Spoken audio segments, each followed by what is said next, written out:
Hello everyone, daily current affairs show में एक बार फिर से स्वागत है। प्यारे दोस्तों, आज इस वीडियो में हम पढ़ेंगे जितने भी आपके करंट अफेयर्स के इंपॉर्टेंट क्वेश्चन हैं जो हाल ही के एग्जाम में बार बार पूछे गए। इस वीडियो में आज हम कवर करेंगे। साथ ही वीडियो को पूरा अंत तक आप जरूर देखें, चैनल पर नए सपोर्ट करें। और मैं आपको बता दूं, हम इस तरह का वीडियो आपके लिए डेली लाते रहते हैं। आइए हम शुरू करते हैं। पहला प्रश्न है, जुलाई 2025 में किस देश ने आम चुनाव में मतदान की न्यूनतम आयु 18 से 16 कर दी? इंपॉर्टेंट है, याद रखिएगा। तो वे कौन से देश हैं? ब्रिटेन है। ऑप्शन आपका सी राइट आंसर होगा। हम की पॉइंट्स देखते हैं। जुलाई 2025 में यूनाइटेड किंगडम ने आगामी आम और स्थानीय चुनावों के लिए मतदान की आयु 18 से घटाकर 16 वर्ष करने की योजना की घोषणा की है। याद रखिए साथ ही ये जितने भी आपके की पॉइंट्स है इसे आप पिन कॉपी लेकर डाउन जरूर करते चलिएगा। तो कौन सा जो देश है, याद रखिएगा, ब्रिटेन है। इसे यूनाइटेड किंगडम भी कहते हैं। अगला प्रश्न देखते हैं। 69वें ज्ञानपीठ पुरस्कार से किसे सम्मानित किया गया? इंपॉर्टेंट है भी आपके लिए, तो याद रखिएगा। जो 69वें ज्ञानपीठ पुरस्कार से किसे सम्मानित किया गया है? विनोद कुमार शुक्ल को सम्मानित किया गया है। ऑप्शन आपका डी राइट आंसर होगा। की पॉइंट्स देखते हैं साथियों। आधिकारिक घोषणा नहीं हुई कि, लेकिन यह अनुमान लगाया जा रहा है कि यह साहित्यकार विनोद कुमार शुक्ल को मिलेगा, जो हिंदी साहित्य में पहला ज्ञानपीठ पुरस्कार पाने वाले छत्तीसगढ़ के लेखक होंगे।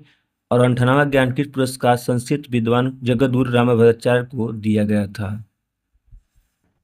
अगला प्रश्न देखते हैं। संघ लोक सेवा आयोग यानी यूपीएससी के नए अध्यक्ष के रूप में किसे नियुक्त किया गया? इंपॉर्टेंट प्रश्न साथियों, तो ये याद रखिएगा। जो यूपीएससी के नए अध्यक्ष के रूप में किसे नियुक्त किया गया, ये प्रश्न आपके क्वेश्चन बन सकते हैं। तो अजय कुमार को नियुक्त किया गया। ऑप्शन का ए राइट आंसर होगा। साथियों की पॉइंट्स देखते हैं। संघ लोक सेवा आयोग यानी यूपीएससी के नए अध्यक्ष के रूप में डॉक्टर अजय कुमार को नियुक्त किया गया है। उन्होंने 14 मई 2025 को पदभार ग्रहण किया और वह 1985 बैच के सेवानिवृत्त आईएएस अधिकारी हैं। याद रखिए, इंपॉर्टेंट प्रश्न है आपके लिए। चलिए अगला हम प्रश्न देखते हैं। 6 जून 2025 को दुनिया का सबसे ऊंचे चिनाब रेल आर्क पुल का उद्घाटन किसने किया? इंपॉर्टेंट प्रश्न है आपके लिए। याद रखिए साथी, ये प्रश्न आपके एग्जाम में बन सकते हैं। तो किसने उद्घाटन किया? नरेंद्र मोदी जी ने किया है। ऑप्शन का सी राइट आंसर होगा। की पॉइंट्स देखते हैं। 6 जून 2025 को दुनिया के सबसे ऊंचे चिनाब रेल आर्क पुल का उद्घाटन प्रधानमंत्री नरेंद्र मोदी ने किया था। और यह पुल उधमपुर श्रीनगर बारामूला रेल लिंक योजना को हिस्सा का है, जो जम्मू और कश्मीर में रेल संपर्क को मजबूत करेगा। इसलिए इस पुल को उद्देश्य से बनाया गया है। याद रखिए, इंपॉर्टेंट प्रश्न आपके लिए। तो किन्होंने किया था? नरेंद्र मोदी ने उद्घाटन किए थे। अगला प्रश्न है। 2 जून 2025 में मत्स्य पालन सब्सिडी समझौते को स्वीकार करने वाले विश्व व्यापार संगठन है डब्ल्यूटीओ का 151वां सदस्य बनने वाला देश कौन सा? याद रखिए, इंपॉर्टेंट प्रश्न है आपके लिए। तो निकारागुआ है। ऑप्शन का डी राइट आंसर होगा। की पॉइंट्स देखते हैं। 2 जून 2025 को निकारागुआ मत्स्य पालन सब्सिडी समझौते को स्वीकार करने वाला विश्व व्यापार संगठन है डब्ल्यूटीओ का 151वां सदस्य देश बना है। इस समझौते को लागू होने के लिए डब्ल्यूटीओ के 111 सदस्यों की स्वीकृति आवश्यक है और निकारागुआ की स्वीकृति इस दिशा में एक महत्वपूर्ण कदम माना जा रहा है। चलिए नेक्स्ट प्रश्न देखते हैं। कुश्ती टूर्नामेंट उलानबाटर ओपन 2025 में भारत ने कौन सा स्थान प्राप्त किया? इंपॉर्टेंट प्रश्न आपके लिए, याद रखिएगा। तो कौन सा स्थान प्राप्त किया है? दूसरा स्थान प्राप्त किया। ऑप्शन का बी राइट आंसर होगा। की पॉइंट्स देखते हैं साथियों।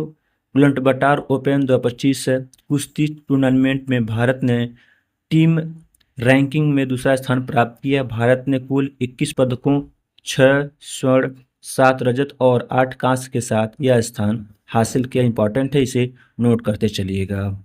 चलिए अगला प्रश्न देखते हैं। मई 2025 में छत्तीसगढ़ तेलंगाना सीमा पर नक्सलवाद के खिलाफ सुरक्षा बलों द्वारा कौन सा ऑपरेशन चलाया गया? इंपॉर्टेंट प्रश्न आपके लिए साथी। इसे पेन कॉपी नोट डाउन जरूर कीजिएगा। इंपॉर्टेंट है, क्वेश्चन आपके बन सकते हैं। तो ऑपरेशन ब्लैक फॉरेस्ट चलाया गया था। ऑप्शन का भी राइट आंसर होगा। की पॉइंट्स देखते हैं दोस्तों। देश के इतिहास से सबसे बड़े नक्सल विरोधी अभियानों में से एक के तहत सुरक्षा बलों ने छत्तीसगढ़ तेलंगाना सीमा पर वामपंथी उग्रवाद के विरुद्ध लड़ाई में एक बड़ी सफलता हासिल की। 21 अप्रैल से 11 मई 2025 के दौरान नक्सली समूहों के गढ़ माने जाने वाले कर्ल चाटालू पहाड़ी के चियत क्षेत्र में एक व्यापक अभियान चलाया। इंपॉर्टेंट है, इसे आप नोट करते चलिएगा। अगला प्रश्न है। वर्ष 2024 से महाराष्ट्र के कदनवाड़ी घास के मैदान में भारतीय ग्रे वुल्फ की अनुमानित संख्या कितनी रह गई है, प्रश्न आपके एग्जाम में बन सकते हैं और याद रखिएगा इसे। तो कितनी संख्या रह गई है, 6 रह गई है, ऑप्शन का सी राइट आंसर होगा। अगला की पॉइंट्स है, दिसंबर 2024 तक भारत के कदनवाड़ी घास के मैदान में भारतीय ग्रे वुल की अनुमानित संख्या 11 रह गई थी और हाल ही की गणना के अनुसार यह संख्या घटकर केवल 6 रह गई है। यह 2016 के मुकाबले में एक बहुत बड़ी गिरावट है, जब यहाँ लगभग 70 वयस्क भेड़िए थे। चलिए अगला प्रश्न देखते हैं। जून 2025 में किस राज्य सरकार ने पर्यावरण संरक्षण की दिशा में एक महत्वपूर्ण पहल राजीव गांधी वन संवर्धन योजना की शुरुआत की है? तो कौन से राज्य सरकार है, ये प्रश्न पूछे जा सकते, याद रखिएगा। तो हिमाचल प्रदेश सरकार ने शुरू की, ऑप्शन का सी राइट आंसर होगा। चलिए हम की पॉइंट्स देखते हैं। जून 2025 में हिमाचल प्रदेश सरकार ने पर्यावरण संरक्षण की दिशा में एक महत्वपूर्ण पहल राजीव गांधी वन संवर्धन योजना की शुरुआत की है। ये भी इंपॉर्टेंट प्रश्न है आपके लिए साथी। और हम जितने भी की पॉइंट्स लेकर आए साथी, इससे भी आपके क्वेश्चन बन सकते हैं, इसे सारे कुछ पॉइंट्स को आप नोट करते चलिएगा। अगला प्रश्न है, जून 2025 में भारतीय राष्ट्रपति के एड डी कैंप यानी एडीसी के रूप में किसे नियुक्त किया गया है, प्रश्न पूछे जा सकते, याद रखिएगा। तो यशस्वी सोलंकी को नियुक्त किया गया, ऑप्शन का सी राइट आंसर होगा। चलिए हम की पॉइंट्स देखते हैं। समाचारों में क्यों 27 वर्षीय लेफ्टिनेंट कमांडर यशस्वी सोलंकी को भारत के राष्ट्रपति द्रौपदी मुर्मू की पहली महिला एडी कैंप यानी डीसी की नियुक्त किया गया है और उनका चयन अप्रैल 2025 में हुआ था। उन्होंने 9 मई 2025 को ऐतिहासिक जिम्मेदारी संभाली। इंपॉर्टेंट है, नोट करते चलिएगा।